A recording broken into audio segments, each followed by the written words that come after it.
Wala na. Wala Wala nang na akong mararamdaman. maramdaman. Ganon? Oo.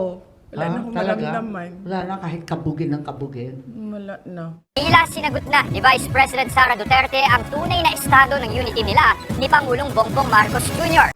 Araw ng Kalayaan, June 12. Ipinakita ni na VP Sara at ng mga opisyalis ng lokal na pamahalaan ng Davao na hindi sila pasasakop sa kagustuhan ni PBBM patungkol sa Memorandum Order No. 52, kung saan ipinag-uutos na i-recite ng national government agencies at ng mga instrumentalities nito, GOCCs at state universities and colleges, ang bagong Pilipinas Pledge at hymn. Absent kahapon si Mayor Baste sa pagdiriwang ng Araw ng Kalayaan sa Davao City Hall, pero present sa programa si VP Sara.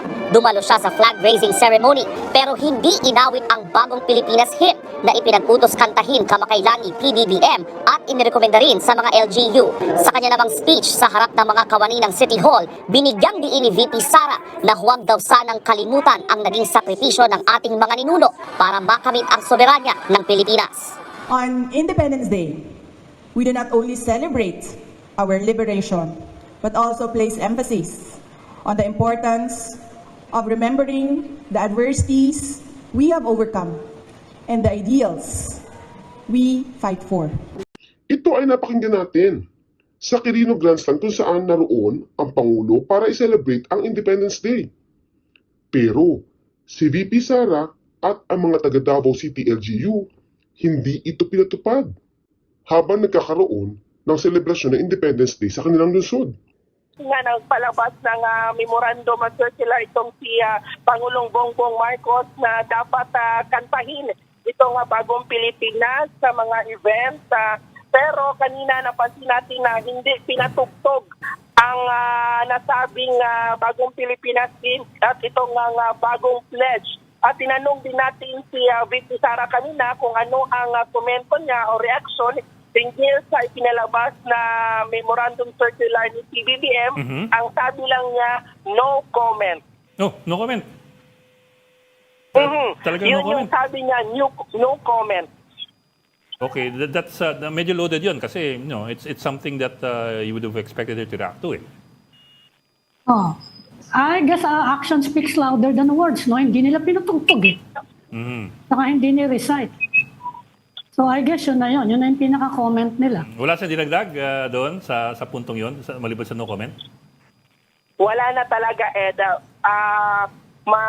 Konti lang sinabi niya, no comment. 2 words lang talaga, no at comment. Okay. Talagang binilang ni Will. Okay. So brief, pinatugtog lang yung yung lupang hinirang. Sama ka dyan, Ami. Yung lupang hinirang at Davao City hymn lang yung tinugtog kanina during the event. Ano bang ibig sabihin nito? Pagtiwalag na nga ba ng tuluyan sa Uniteam? Oo nga. We are not candidates anymore. Ito ang derechahang tugon ni Vice President Sara Duterte nang tanungin ng media kahapon kung buo pa rin ba ang unity nila ng nakatandem na si Pangulong Bongbong Marcos. Ayon kay VP Sara, binuulang ang unity para sa pagtakbo nila noong 2022 presidential elections. Namutawi mismo sa bibig ni VP Sara na hindi na sila mga kandidato, na ang Uniteam ay nabuo para sa kanilang pangangandidato noong 2022 elections. At ngayong hindi na sila mga kandidato, nagpasalamat siya doon sa mga sumuporta para sa Uniteam. Na ang ibig sabihin, wala na nga ang Uniteam. Sabay pasalamat sa lahat ng sumuporta sa kanila. Ang Uniteam was the tandem during the 2022 elections, and then tandem of Bongbong Sara during the 2022 elections, and then umanang elections nilaog na mi. And gapasalamat mi sa ato ang mga kaigsuunan sa ating mga kababayan sa kanilang suporta sa tandem noong 2022. Sa kabila yan ng matagal ng usap-usapan ng lumalabong alyansa ng mga Duterte at Marcos, kasunod ng pag-amin noon ni First Lady Liza Araneta Marcos na masama ang loob niya sa Vice-Presidente. Nagpugat ito sa sunod-sunod na pambabatikos ng mga Duterte sa Pangulo at ngayon tila lumalim pa kasabay ng sunod-sunod na suspensyon sa mga kaalyado ni dating Pangulong Duterte. Pati ang kapatid ni VP Sara na si Davao City Mayor Baste Duterte, maugong din ang bali-balita na posible ring masuspinde dahil sa pagdalo umano sa mga prayer rally laban kay PBBM. Pero sabi ni VP Sara, wala naman siyang nababalitaan tungkol dito. Kung doon na may ingana nga papel or document na suspension niya, wala to na lang nato, no? And let us wait kung unsa ang mga legal actions ni Mayor Baste Duterte. Pero tandaan natin, minsan ding hiniling ni Mayor Baste na sana ay nandyan pa ang unit team. Itong hiling na to ay hindi naman sakop kung ano ang nasa sa loob ng mga Duterte, lalong-lalo na si dating Pangulong Digong. Itong issue ba na ito tungkol sa unit team at ang kanilang relasyong politika ni PBBM ang isa sa nagpapa-stress sa kanya? Ako mainit ang ulo. Mas madali uminit ang ulo. Wala na. Ay, wala na. Manhid ka na eh. Oo, manhid Babaeng na. bato. Ano ba yan? Wala nang feeling. Namanhid na ako simula last year. Oo. Starting last year. Before last year, normal ka pa. Oo. Anyari? Anyari last year na nagkaganyan ka? Ayun. Tatanungin po ba namin yung, mag-the-next question na po kami? Oo, next question Parang na. Okay, next question. nakalsified na yung nerves. Public Ganyan naman siya yung buhay lagi. ko eh. Balikan nyo lang yung mga Mga pangyayari. Tapos, nakalsified na. Oo, wala ka wala na. na. Wala Wala nang na akong nararamdaman. maramdaman. Ganon? Oo. Wala na akong Talaga? maramdaman. Wala na kahit kabugin ng kabugin. Wala na. Naku, kawawa Kiligin. naman. Namatay yung feelings ko. Namatay ang feeling. Aray ko! Wala na siyang puso! Ayan. VP, kilig, wala na rin. Kahit konting kilig, ganyan. Wala na. Grabe Ano naman ba? yan. Ba't ka ganyan? Hindi ko alam kung anong nangyari. Pinatay, hindi pala namatay, pinatay yung feelings ko.